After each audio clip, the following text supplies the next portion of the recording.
नुसरत फतेह अली खान की इकलौती औलाद उनकी बेटी निदा नुसरत हैं, जो अब कनाडा में मुकीम हैं। निदा नुसरत ने अपने वालिद की यादों के बारे में बात करते हुए बताया कि मैं उस वक्त 13-14 बरस की थी जब उनका इंतकाल हुआ। मेरा उनके साथ ज्यादा वक्त तो नहीं गुजरा, लेकिन बचपन में होश संभालने के बाद 6-7 बरस के अरसे की यादें ऐसी हैं जो मेरी जिंदगी का हासिल है। नामवर सहाफी अमाद खालिक BBC के लिए अपनी एक रिपोर्ट में लिखते हैं, उनका कहना था कि वो एक लेजेंडरी फनकार की बेटी कहलाने में बहुत फख्र महसूस करती हैं। उनके जैसा फनकार और वालिद शायद ही कोई होगा। ये मेरी खुश नसीबी है कि आलमी उफक पर चमकने वाले फनकार की बेटी होने का एजाज मुझे मिला। वो कहती हैं कि अक्सर बहुत से लोग मुझसे पूछते हैं कि मैं इतने अरसे बाद क्यों मंज़िर आम पर आई हूँ। लोगों को मेरे बारे में इल्म ही नहीं है, तो मैं कहती हूँ कि मेरे वालिद एक आम इंसान नहीं थे। मैं आज भी 16 अगस्त के दुख में जी रही हूँ। मैं आज तक उससे बाहर नहीं निकल पाई। उस्ताद नुसरत फतेह अली खान के साथ बिताए वक्त की यादों का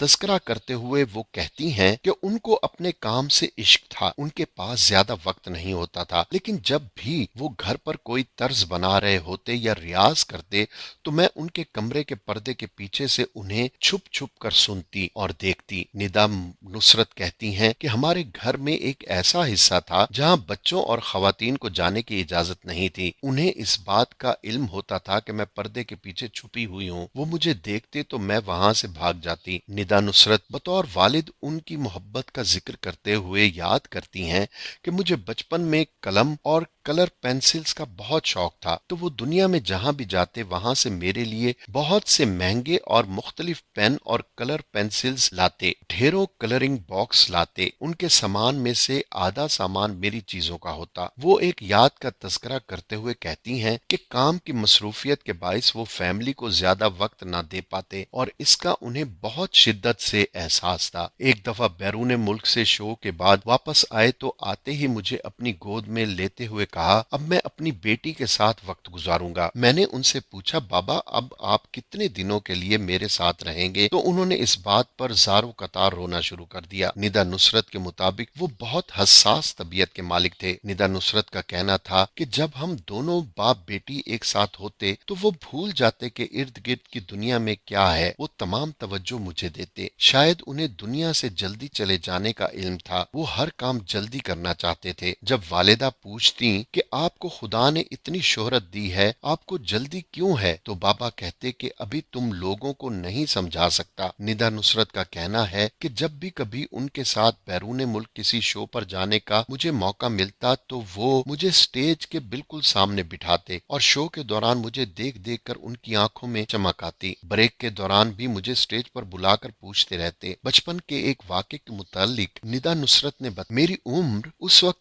करीबन 6 बरस थी और लंदन में एक शो के लिए मैं उनके साथ थी। घर से जल्दी निकलने के बाइस मैं अपनी चूसनी भूल गई और जब शो के लिए हॉल में पहुंचे तो मैंने रोना शुरू कर दिया, जिस पर बाबा सख्त परेशान हो गए। वो मुझे परेशान नहीं देख सकते थे। दूसरी तरफ शो ऑर्गेनाइजर्स उन्हें शो शुरू करने का कह रहे थे कि ताखीर हो रही है। उन्होंने कहा, जब तक मेरी बेटी चुप नहीं होगी मैं शो शुरू नहीं कर सकता। लिहाजा एक बंदे को वापस घर भेजकर मेरी चूसनी मंगवाई गई और जब मैं चुप हुई तो उन्होंने ताखीर से शो शुरू किया। दौराने शो भी वो ब्रेक में मेरे पास आकर मुझे प्यार करते रहे। वो कहती हैं कि जब भी उनकी कोई एल्बम रिलीज होकर आती तो उसकी पहली कॉपी वो मुझे देते और अगले दिन मार्केट में रिलीज करते। मैं उनकी तमाम एल्बम्स को अपने सिराने तले रख कर सोती थी। निदा का इस सवाल पर कि क्या कभी नुसरत ने उन्हें गाने के लिए कहा, तो उनका कहना था कि हमारे घराने की रिवायत है